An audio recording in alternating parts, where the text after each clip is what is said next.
levantamos a voz ao céu, em forma de gratidão, Senhor.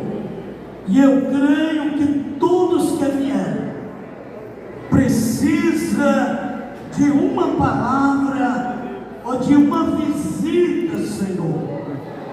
Deus, e aqui está o teu servo que vai entregar a mensagem. Manda do céu aquilo que precisamos ouvir.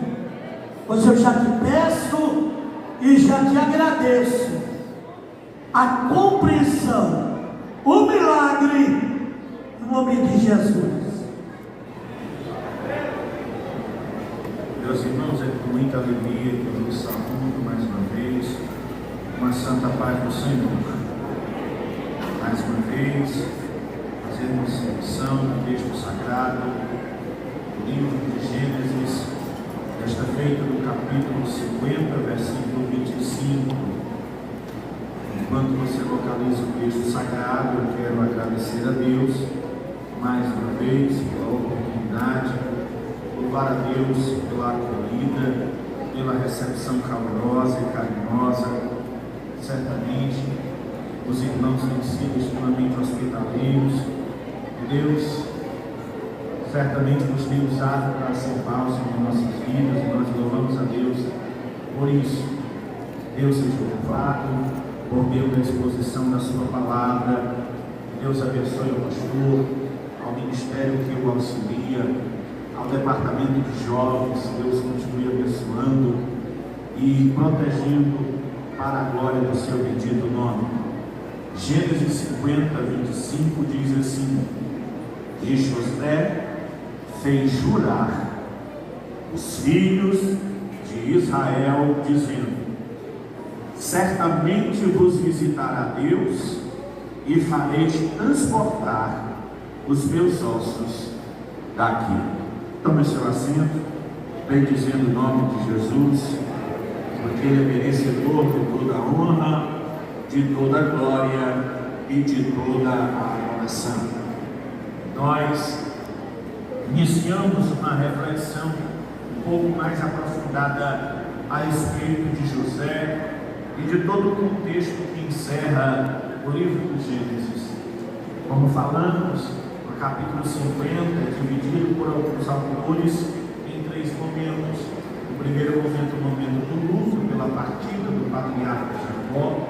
O segundo momento em que a graça se manifesta, quando José revela, reafirma, confirma que não guardava em seu coração nenhum rancor de seus irmãos que anteriormente o haviam traído e vendido, mas ele se dispunha como guardião, como provedor e como protetor dos seus irmãos.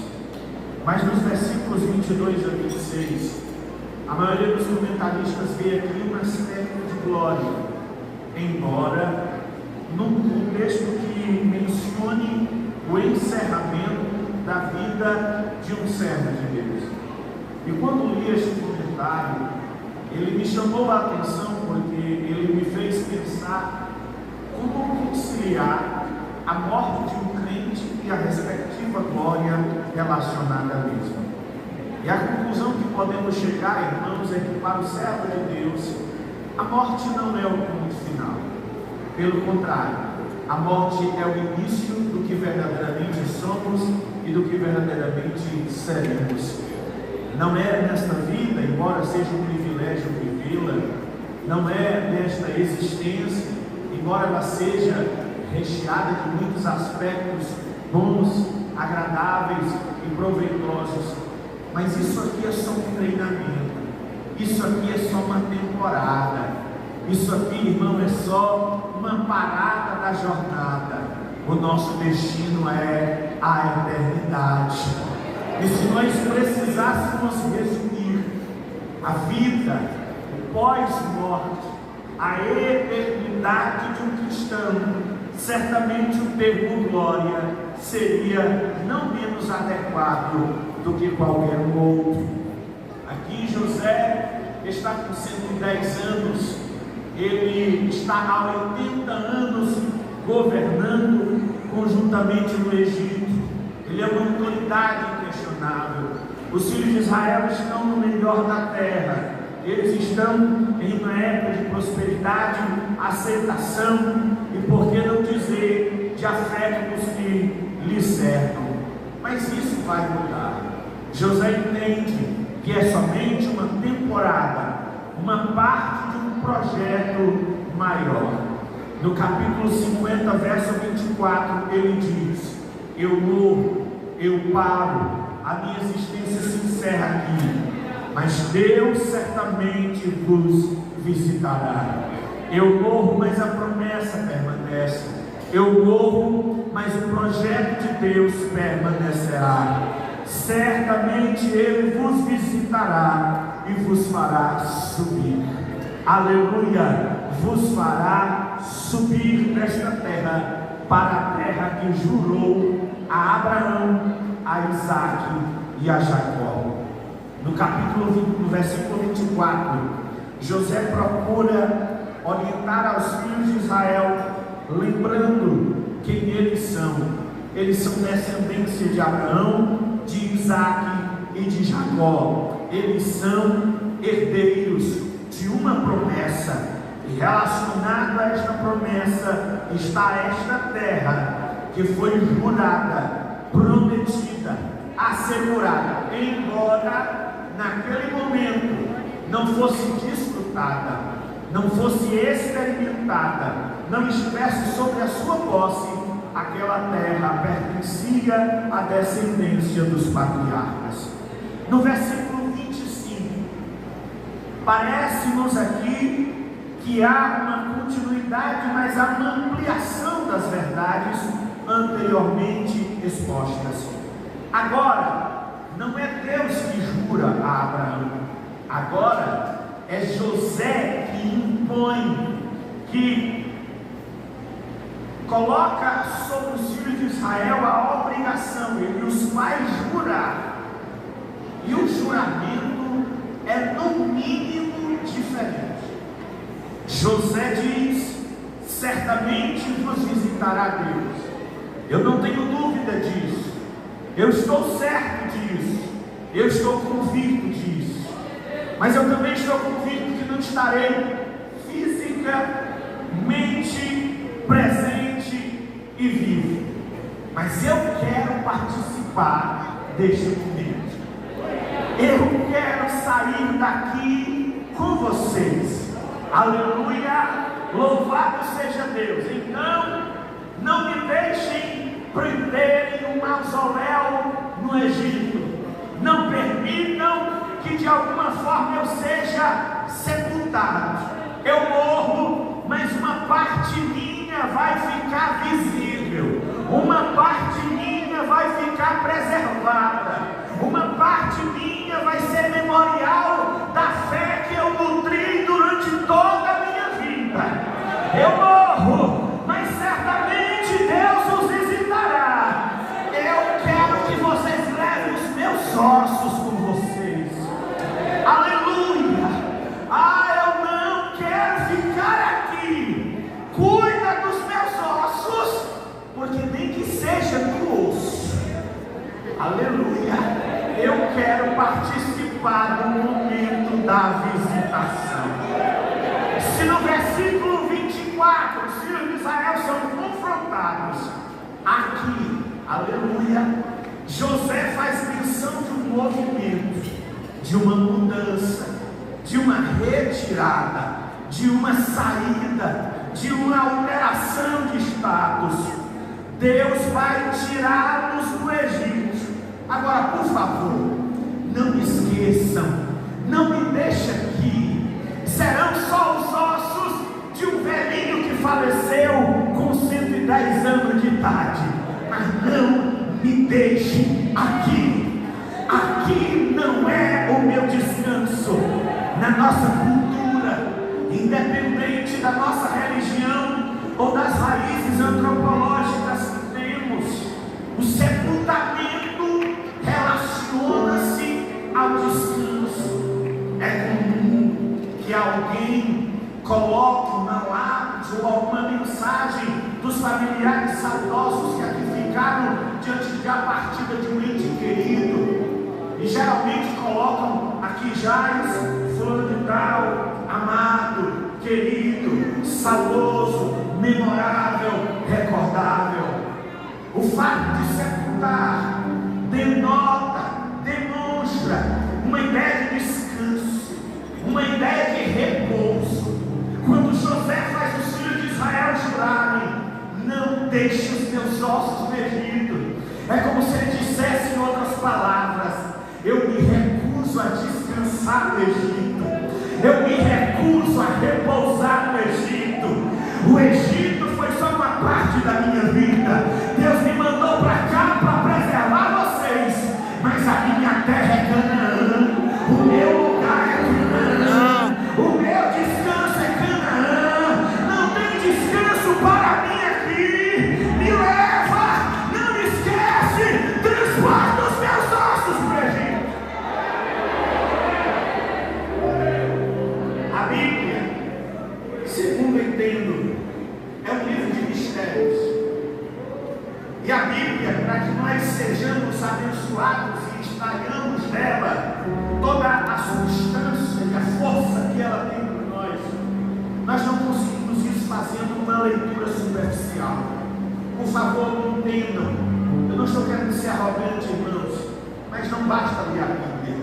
É preciso estudá-la, é preciso examiná-la, é preciso prescrutá-la, é preciso refletir sobre ela, usando um linguajar de um arqueólogo. É preciso cavar, é preciso remover a poeira dos séculos, é preciso, irmão, ir além da substância, da superfície, e se aprofundar. E quando eu li este texto, quando eu estudava esse texto, o Espírito Santo chamou a minha atenção para duas coisas que parecem que não combinam, parecem que não tem nada a ver uma com a outra: visitação e osso. Visitação e osso. Que segredo este negócio! Irmão, entenda, nada que está na Bíblia está colocado por um acaso. Tudo tem um propósito, tudo tem uma conexão, tudo tem uma lição, tudo tem uma verdade. Mas essa verdade só está disponível para quem tem prazer com ela. Quem se cansa com a palavra nunca vai desfrutá-la. Nesta noite eu te convido a desfrutar algumas coisas que o Espírito de Deus falou no meu coração, com esse negócio misterioso dessa relação entre Deus visitar e o osso não ser esquecido. Deus vos visitará, mas vocês farão transportar os meus ossos daqui. O versículo de número 26 nos informa: e morreu José da idade de 110 anos, e o embalsamaram e puseram num caixão no Egito. Eu quero que você pense comigo sobre essas duas verdades. Os egípcios, a esta altura, já eram especialistas mundiais em trabalho de embalsamamento. Os egípcios, eles faziam isso, mas não era todo mundo que tinha acesso a isso. O processo de embalsamamento era um processo caríssimo. Somente pessoas de um alto poder aquisitivo tinham o privilégio de serem embalsamadas. O embalsamamento consistia já naquela época na retirada dos fluidos corporais, na extração dos órgãos e das vísceras, e era injetado na carne, no corpo daquele ser a ser homenageado e preparado para a eternidade. Era inserido nele uma substância que conservava, que enrijecia a carne. O objetivo, segundo a crença dos egípcios, era para ser ressuscitado lá no mundo dos mortos por Anubis, para receber a luz da ressurreição por Ra. Era necessário que o corpo estivesse preservado, tinha que ter carne conservada, porque sem carne não haveria ressurreição. Preste atenção para você preparar um glória daqueles para você dar em comparação à divindade do Egito. O nosso Deus é muito maior, o nosso Deus é muito melhor. Os egípcios estavam preocupados, tem que preservar a carne tem que manter as feições. Era feito, irmão, uma espécie de maquiagem, e no caixão eles meio que desenhavam o rosto para que no pós-vida a divindade identificasse quem era. Bendito seja o meu Deus, o Deus de Abraão, o Deus de Isaac, o Deus de Jacó, o Deus dos vivos e não dos mortos, o Deus que não precisa de um caixão identificando, porque Ele nos conhece por dentro. Glória a Deus, aleluia.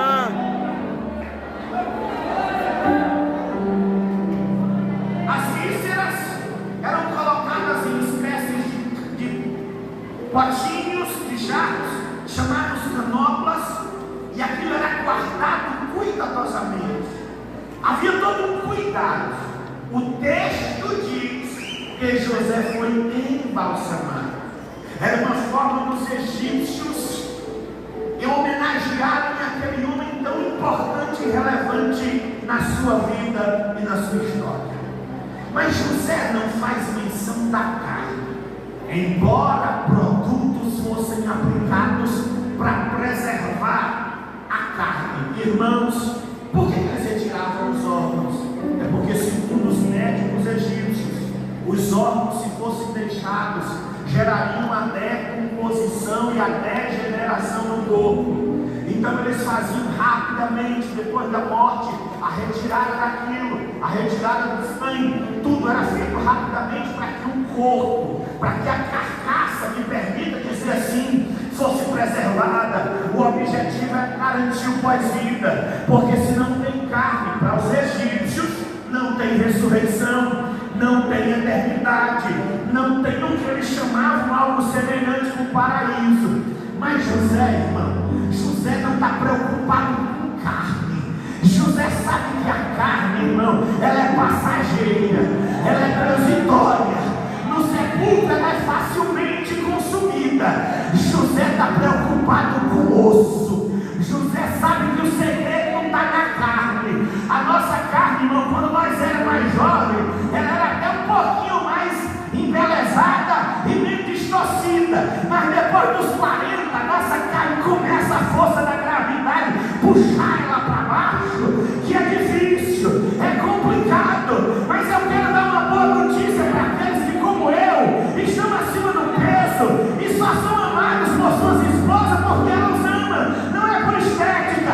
O que importa não é a tua carne, o que importa é o teu osso. O teu osso é que é preservado, o teu osso é que tem valor, o teu osso é que tem significado. Quando Deus nos visitar, não esqueça dos seus ossos. Glória a Deus. Eu fui estudar, eu fui pesquisar, eu fui subir nos ombros dos gigantes para me entender o que tem de relevante em osso. Qual o valor que teria uma ossada? Porque Deus preservou no Egito, junto com seus filhos, o caixão com os ossos do velhinho José. Irmão, isso é profundo. Eu queria que o Espírito Santo me ajudasse a expor para vocês tudo que ele falou para mim. José deixa para os filhos de Israel um legado. Pregador, osso, sim, osso. Ele deixa para os filhos de Israel uma pregação silenciosa. A promessa estava de pé. Deus os iria visitar. Mas José sabe que nós somos influenciados pelo que vemos. É necessário um memorial. É necessário algo que reative a nossa fé. Algo que seja como que uma chave que liga dentro de nós e surge com um despertar da nossa consciência. José diz assim: me deixa no Egito, porque meu pai me transformou em guardião dos meus irmãos, e daqui eu sairei junto deles. O cabra de caráter era José, irmão. Ele é tão leal ao seu povo, ele é tão leal à sua gente, que ele se recusa, irmão. Pense comigo, era plenamente possível que José recebesse um funeral de rei naquela época. Um cortejo maior do que fora feito para Jacó, certamente seria facilmente feito para honrar José. E já tinha lá a caverna de Macpela em Siquém para ele ser sepultado. Mas José disse: não, sem os meus irmãos, não.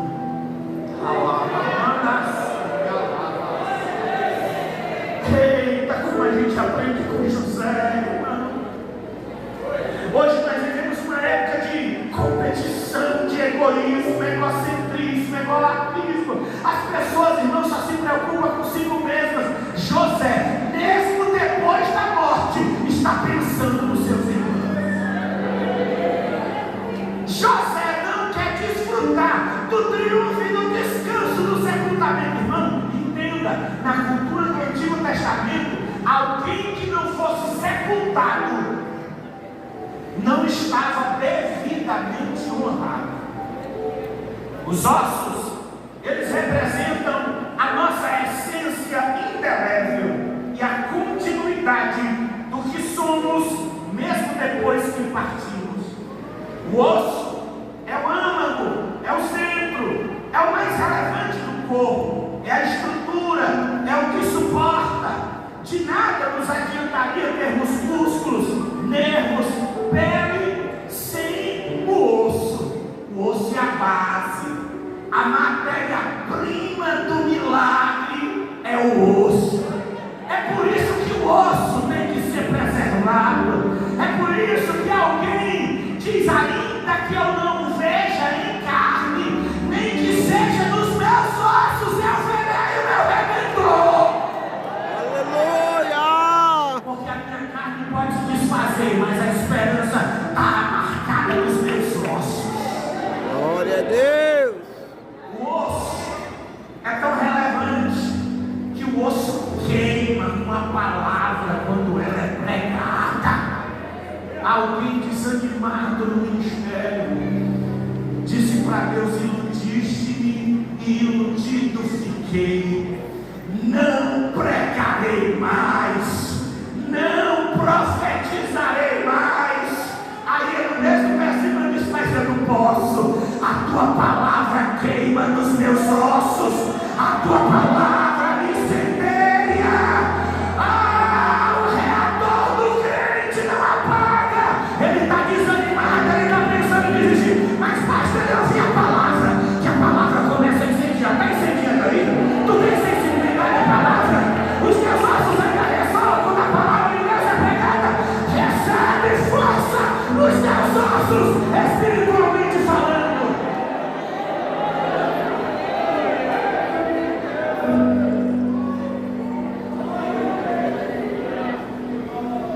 Irmão, isso me prova que o osso é a essência.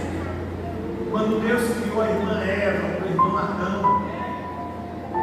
ele olhou, examinou, certamente aprovou, disse: esta é carne da minha carne e osso do meu osso.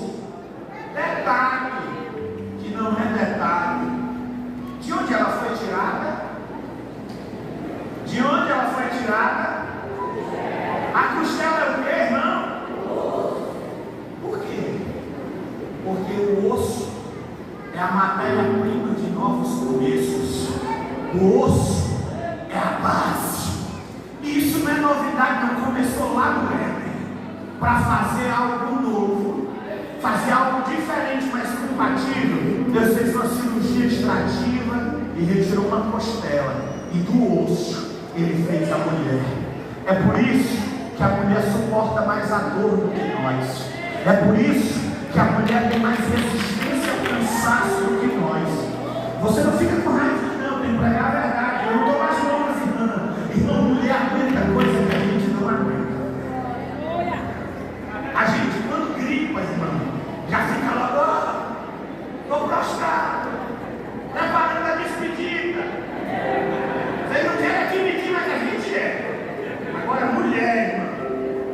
sangrando, doente, com um menino no braço e outro segurando a saia. É fazendo a obra de Deus, é cuidando de nós, é zelando por nós. Mulher não pode tirar férias, mulher não pode tirar folga, tem que estar lá, irmão, todo dia, sabe, naquela labuta, em dupla, tripla jornada. Mas por quê? Porque ela foi feita do osso. Eu não sou feminista, nem machista, nem quero criar aqui uma guerra de sexo, irmão, mas a gente foi formado de barro. Mulher foi formada de osso. Dá glória a Deus pela Cristiana, Deus colocou no teu lado. Ela é auxiliadora, ela é idônea, coluna colocada para suportar. Irmão, quando eu estou longe da minha, eu fico todo descompensado. E eu tenho coragem de dizer isso. Eu não estou fazendo isso para fingir que eu sou uma boa esposa, não, porque eu não me sinto bem em algum projeto, em algum ambiente sem que a minha esposa esteja. Eu estive aqui na semana pentecostal e ela não veio. Irmão, e eu sofri. Quando a pessoa não falava comigo, ela não me saudava. Ela disse: cadê a tua esposa? Por que ela não veio, irmão?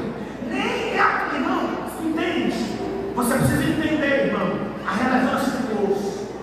Olhe, a Bíblia Sagrada vai nos revelar algo extraordinário. Diga assim: osso é estrutura. Diga assim: osso é vitalidade. Osso é semente. Quando eu falo de estrutura, eu estou falando de algo que suporta e sobrevive à força dos anos. Quando por alguma necessidade criminal, forense, por causa de alguma necessidade de se fazer um exame de reconhecimento de paternidade, ou alguma coisa necessária, doutor, me corrija se eu estiver errado, doutor, me desculpa aí, a pessoa vai fazer um exame, o que ele usa para reconhecer o DNA? Vai fazer uma exumação no corpo e não sobrou nada, só sobrou osso.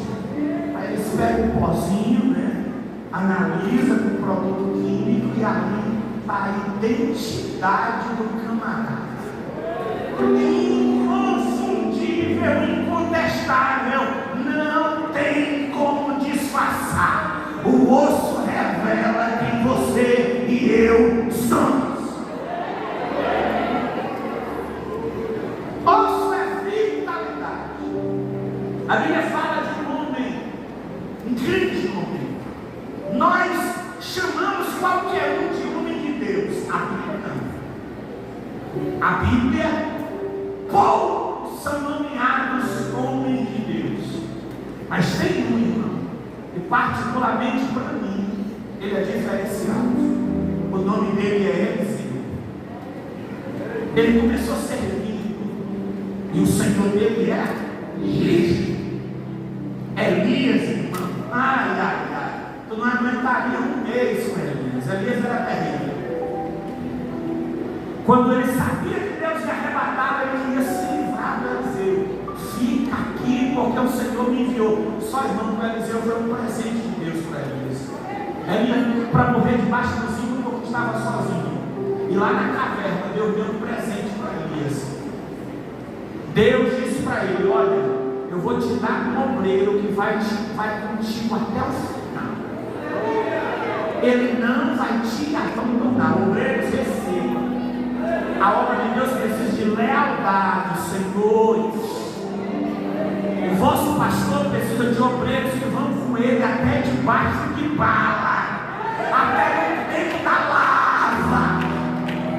Irmão, nós precisamos de obreiro assim, porque tem gente que quando está tudo bem, está aqui nas nossas costas nos apoiando. Quando as coisas começam a ir de mal a pior, esquece o nosso endereço. É Eliseu não, é Elias. Só o Senhor me afasta de ti.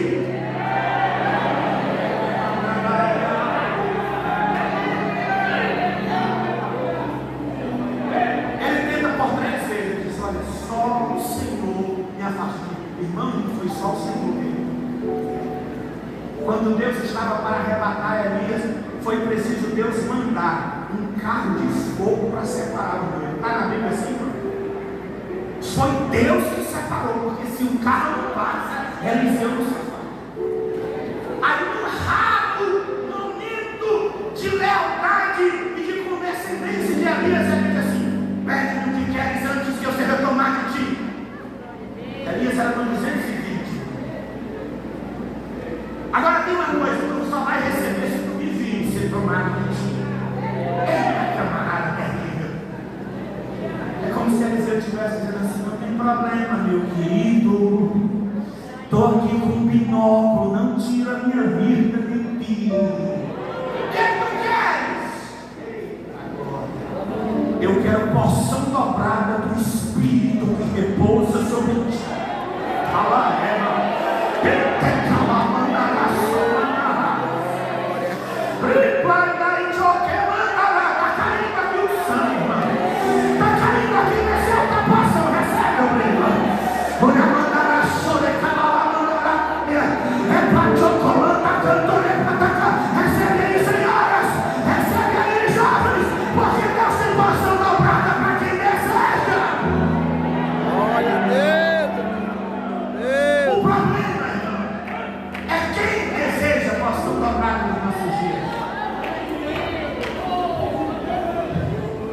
Vivemos uma época em que as pessoas querem ser bonitas, estéticas e esbeltas.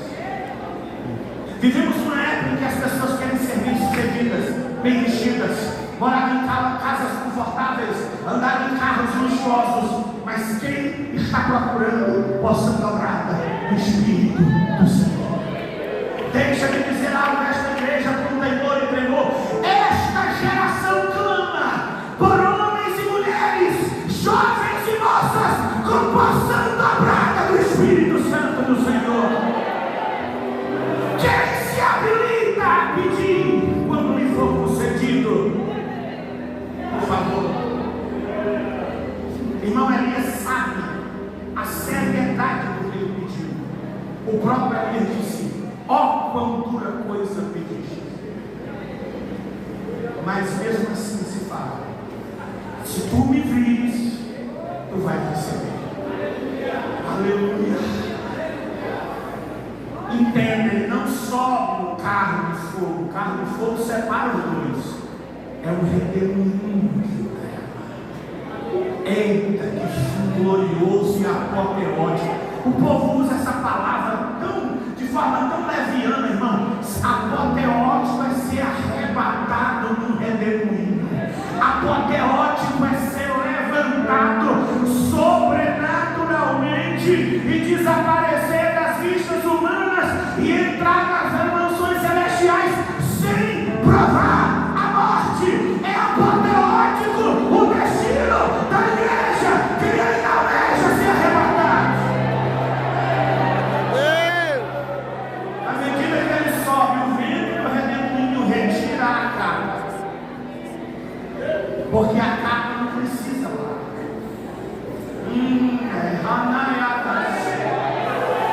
A capa é só para agora. Ai, tá lá, eu estou sentindo uma graça. Eu estou sentindo uma autoridade de Deus neste altar. Parece que está arrumando aqui um negócio. Parece que eu estou pisando em braça. Agora tem uma coisa, companheiro. Só joga a capa fora no final, viu? Não acabou a jornada, não segura a capa que Deus te deu. Não joga fora não, camarada. Honra o que Deus colocou na tua vida. Não seja frouxo, não seja covarde, não jogue fora. Segura.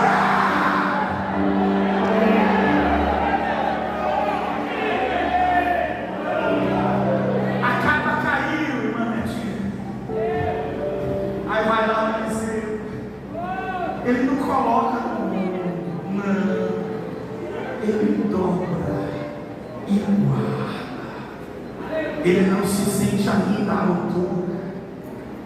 Aí ele se vê diante da primeira prova de um ministério bem sucedido, um obstáculo. Obreiro que não quer se deparar com obstáculo nunca vai ser obreiro. Porque obreiro que é obreiro, a primeira coisa que ele dá de cara é com o Jordão na frente dele.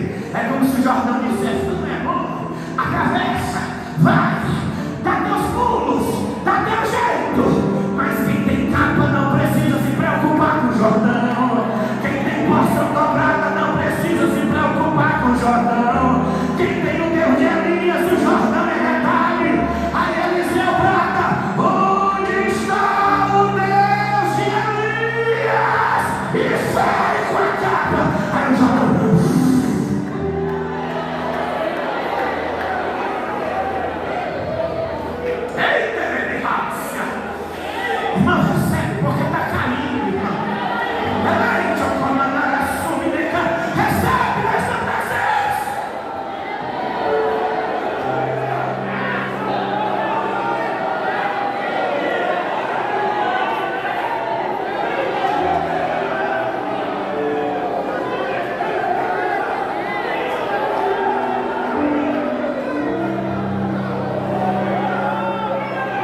sempre terá uma plateia. Os filhos de profeta, estudado na escola de profeta, tinha toda a teoria de profeta, só não tinha a porção de profeta. Eu posso ser sincero, irmão, não adianta ter. Olha que eu amo teologia, eu amo estudar, eu sou curioso, eu não sou inteligente, eu sou curioso. Cheguei hoje na casa de João Paulo, vi o livro dele, parece um menino olhando assim, um Paulo cheio de doce, Paulo mais gostoso que você pega, não é só livro de método dele, mas isso não substitui moça. Não menosprezando, irmão. Olha, com todo respeito, use técnicas, use melismas, ou essa, irmão, eu só ouvi falar, eu acho muito bonito, estou repetindo, não sei o que é. Usa falsete, usa essa coisa, usa, irmão. Não é proibido, não. Agora entende que isso não substitui graça.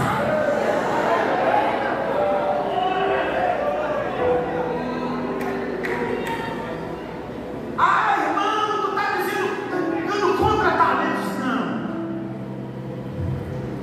Melhor é quando tem o equilíbrio, tem o talento e tem a unção. Tem a teologia, mas tem coração chamas. Porque, irmão, fala a verdade, eu ouvi uma mensagem fria, da sono, cansa, o corpo dói. Agora eu ouvi uma mensagem ungida, quentinha do céu. Eu não estou falando dessas comidas requentadas que esses pregadores pregaram 80 vezes a mesma mensagem, já sabe de cor, não usa esforço porque não decorou. Aí vem pregar a igreja, não sente nada, ele começa a bater na igreja. É porque a igreja não gosta de comida requentada de micro-ondas. A igreja gosta de pãozinho quentinho que veio na hora do céu. Uma mensagem quente do forno de Jeová. Alimenta, alimenta, alimenta. E com a força da mensagem você caminha até a mão de Deus. Aleluia. Sempre tem uma plateia. Aí o filho do profeta olha assim. Quando eles vê a capa na mão do Eliseu, o Jordão fez assim: o espírito de Elias repousa sobre Eliseu. As pessoas verão na sua vida, as pessoas verão se tem capa ou não na sua vida, meu irmão. É se você atravessar os obstáculos na autoridade de Deus. Eliseu no gigante. Enquanto a Bíblia registra 7 sinais milagrosos do ministério de Elias, a Bíblia registra 13 durante a sua vida. Irmão, isso me choca. Profeta da envergadura de Eliseu não ser sepultado, não ser honrado, não ser acolhido. A Bíblia vai falar de Eliseu no segundo livro dos Reis, capítulo 13, versículo 21. Ele foi jogado numa cova rasa e os seus ossos foram deixados lá.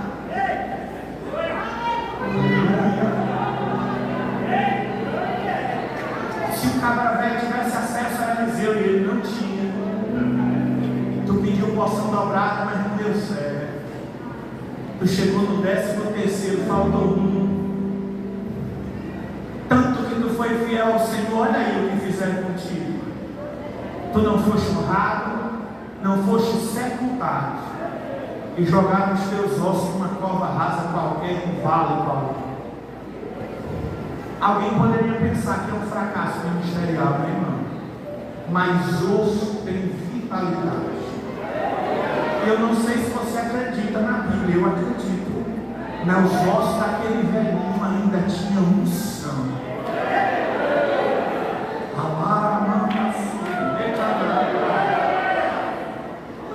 Está os filhos guerreando na pressa de fugir.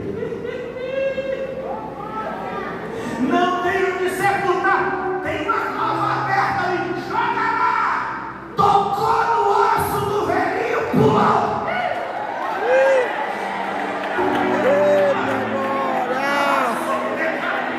Irmão, se você não gosta, não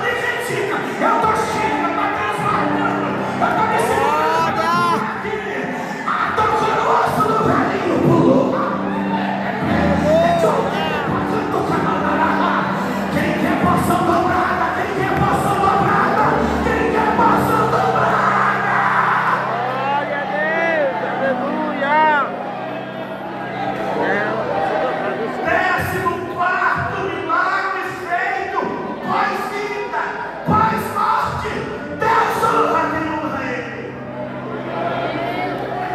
Legados deixados que exercerão influências poderosas nas gerações futuras. Posso falar uma coisa para vocês? Entenda, a gente acha que o osso de Eliseu foi esquecido, mas Deus não esquece nem a ponta de uma orelha de uma ovelha. Doutores que estudam teologia, permitam-me mostrar aqui para mim uma coisa que me deixa embevecido, maravilhado, extasiado. No dia do arrebatamento da igreja, o mar vai dar os mortos que nele repousam, a terra dará os mortos que nele repousam.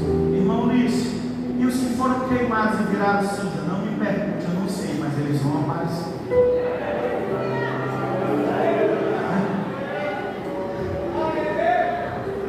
Nem que seja só o pó,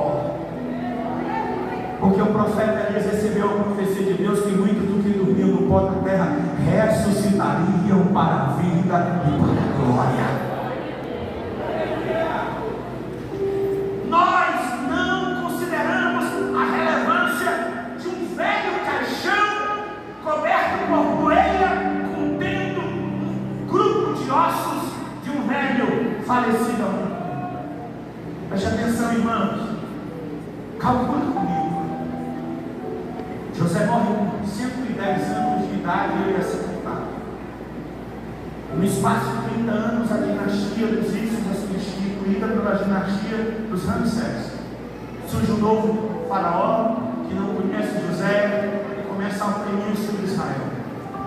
Durante 430 anos, os filhos de Israel são oprimidos, mas o caixão está lá e o osso está guardado.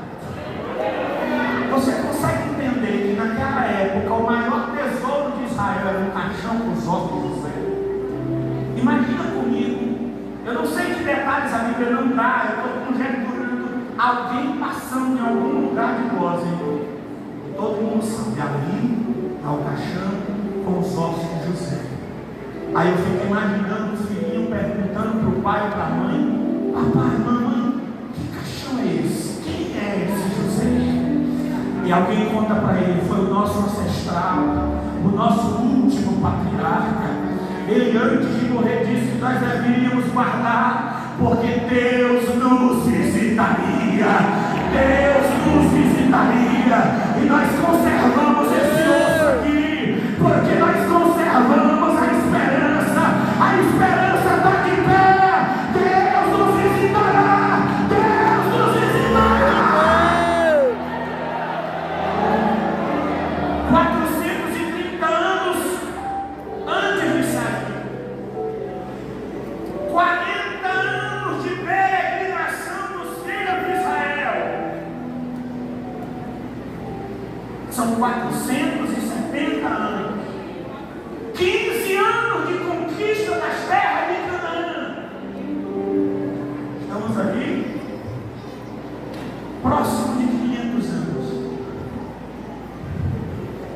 Mas em Josué 24:35, a terra mas ainda está lá o caixão com os ossos de José. Só depois da conquista José foi sepultado. Veja em casa, que eu não tenho tempo. Irmão, durante todas as batalhas que os israelitas atravessaram, você gosta de falar do Mar Vermelho? O caixão com os ossos atravessou o Mar Vermelho.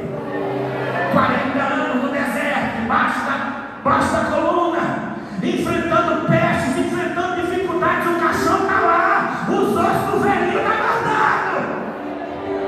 Entra em Canaã, ganha Jericó, conquista 12 nações mais poderosas do que ela. O caixão está lá. Sabe por quê, irmão?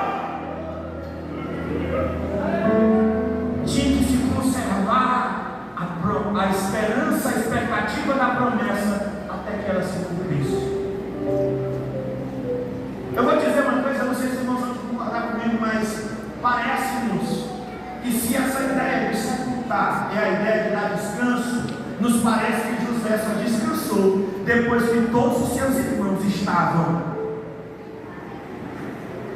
já habitando e instalados em cada uma de suas cidades. Como este legado é poderoso! Ele não descansa enquanto ele não vê todos os seus irmãos abençoados. Entenda, irmão? Deus valoriza-nos.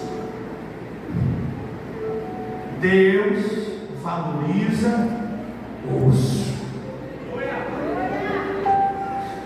Deus, um dia, nós não poderíamos chamar de um cemitério, porque não havia ali qualquer organização ou qualquer critério.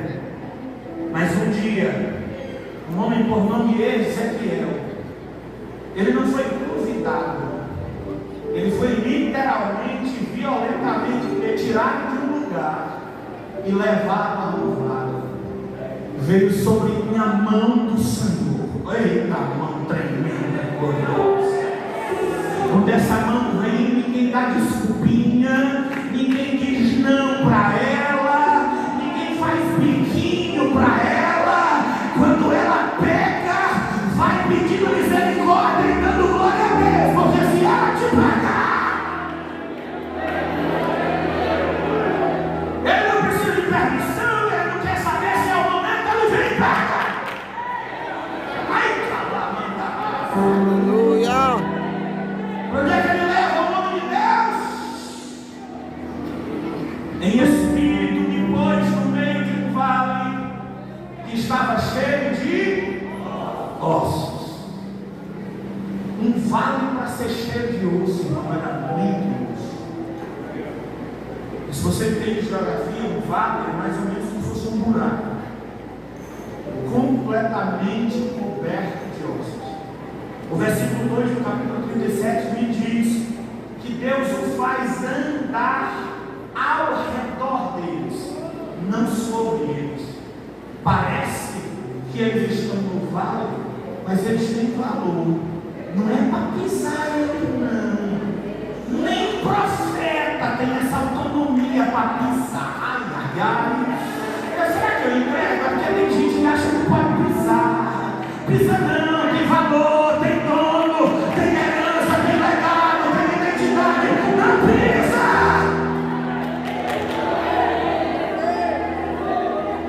E eles que eram muito numerosos sobre a face do vale e estavam seguíssimos.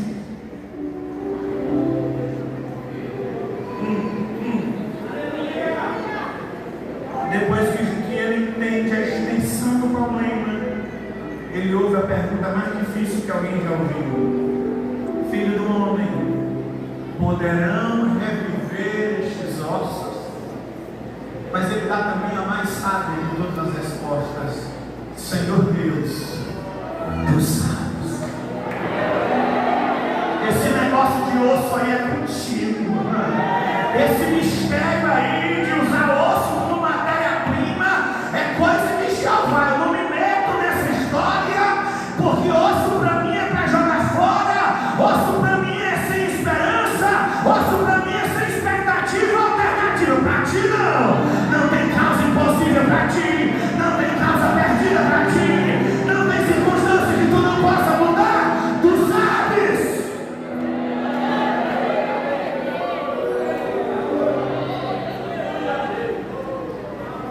Eu gosto da ordem que Deus dá para ele. Profetiza sobre esses ossos e diz: irmão, Deus deu até o esposo.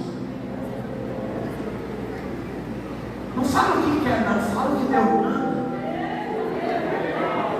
Porque não acontece a ressurreição, porque tem gente falando que acha que tem que falar. Não fala o que Deus manda falar. Irmão, e às vezes Deus manda a gente falar umas coisas duras, umas coisas pesadas, um negócio que dói até em quem está falando, quanto mais em quem está ouvindo. Mas quem é servo não seleciona o discurso, quem é servo não seleciona a plateia, quem é servo servo dependente não se alexou das palavras. É Deus que diz: fala, Ezequiel, profetiza, Ezequiel, e o teu sermão vai ser assim.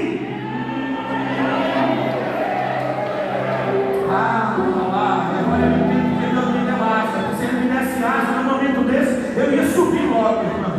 Ossos secos, ouve a palavra do Senhor.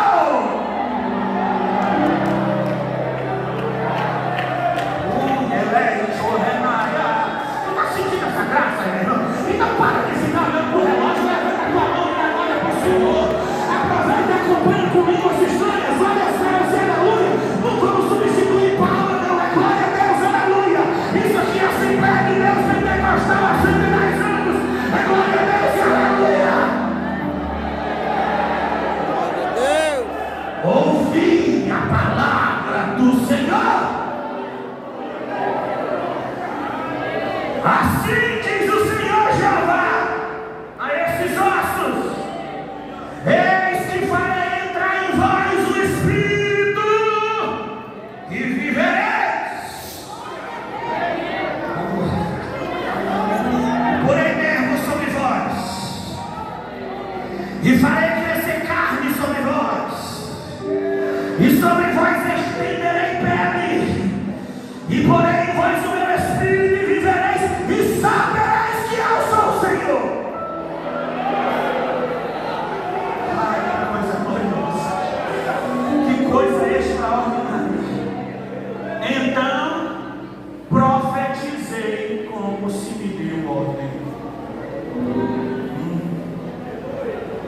Eu te pergunto, o osso tem ouvido?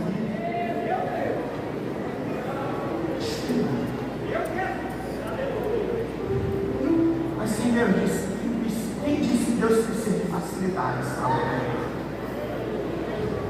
Até as coisas inanimadas atendem a voz daquele que é para todo sempre. Ele não convoca as estrelas e as estrelas se apresentam diante dele, irmão.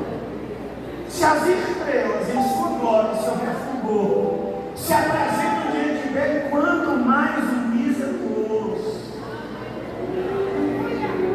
Ouça! Você não precisa fazer nada, porque você é osso.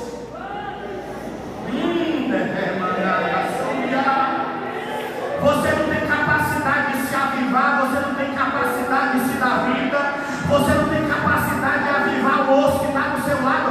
Fica na tua, isso é obra de Jeová. Avivamento não é produzido por homens, avivamento é obra de Deus.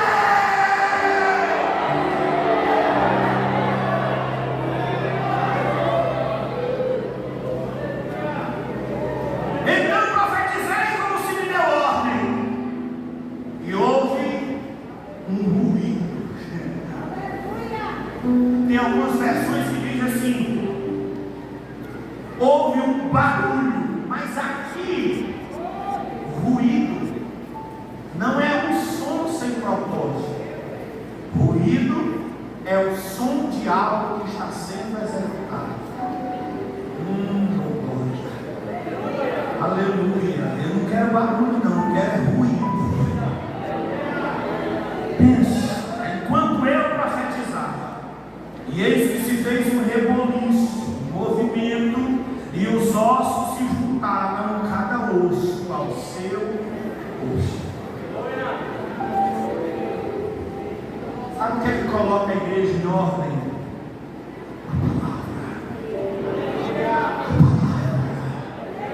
A palavra. Ah, tu está dizendo isso porque tu prega? Não, é porque nada substitui a palavra, nada. É por isso que tem igrejas morrendo que mais parecem sepulcros abertos. As pessoas lá estão mortas porque não ouvem mais a palavra, não valorizam a palavra, não respeitam a palavra, não dão ênfase à palavra, não honram a palavra. É por isso que estão mortas e cada vez mais secas, porque quem ouve a palavra, quem recebe a palavra, quem respeita a palavra, recebe vida e tudo fica em ordem.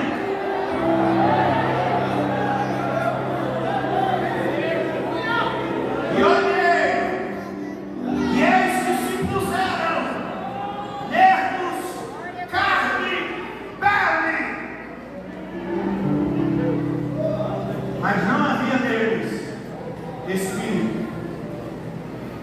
tem osso? Tem nervo? Tem carne? Tem pele? Tem. Mas está faltando o principal. Porque pode ter essas três coisas. Se não tiver a quinta, que é mais importante, essas quatro coisas. Se não tiver a quinta, é só um defunto bonito.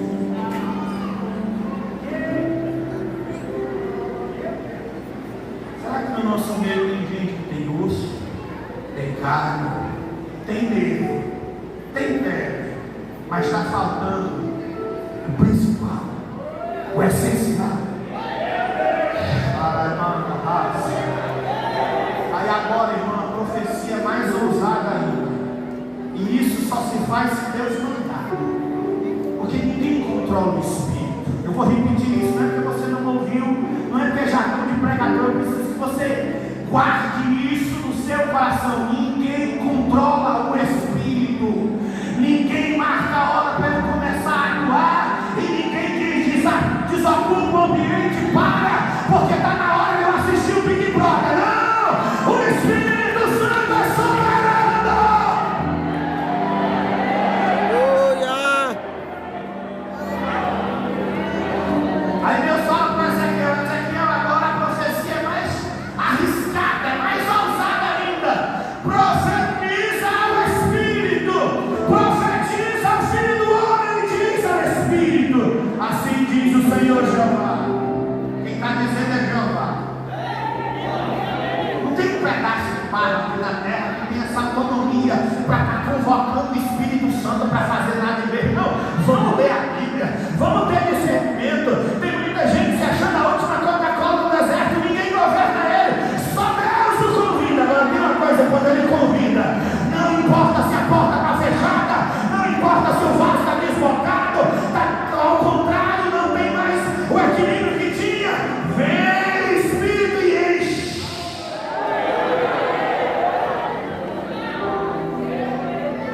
Começou com osso, mas agora é morto. Vem dos quatro ventos o Espírito e assopra sobre estes mortos para que vivam. Eu profetizei como ele me ordenou. Então o Espírito entrou neles e viveram e se puseram em pé. Aleluia! Se puseram em pé. Se puseram em pé. Só se levanta depois de cheio. Só se levanta depois de vivificado. Só se levanta depois do Espírito de colocar de pé. Coisa boa é quando ele nos coloca de pé. E se puseram em pé, um grande exército em extremo. A maioria dos pregadores só prega até esse versículo. Mas a chave do ouro do processo está nos versículos seguintes. Filho do homem, esses ossos são toda a casa de Israel, e eles estão dizendo aí: os nossos ossos secaram, tem esperança, e nós estamos cortados. Aí o versículo 12 tem uma das declarações mais extraordinárias que o próprio Deus fez.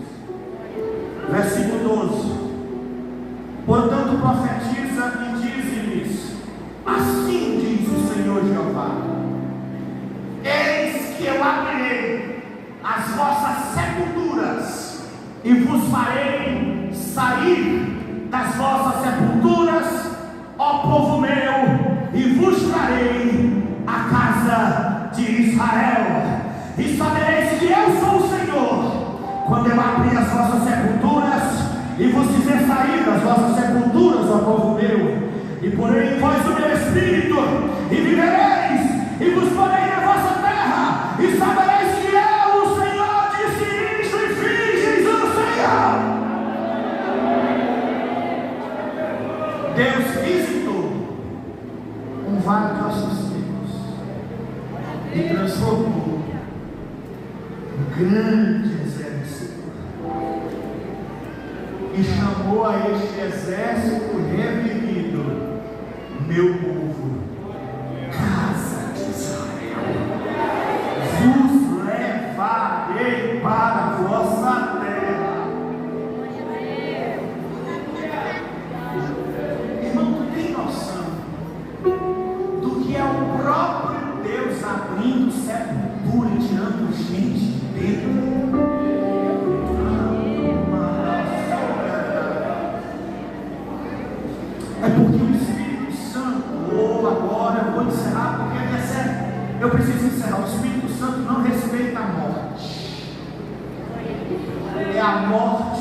bater continência e dizer: com licença, estou saindo estrategicamente pela tangente, fique à vontade, o lugar é seu, já chegou a hora de eu ir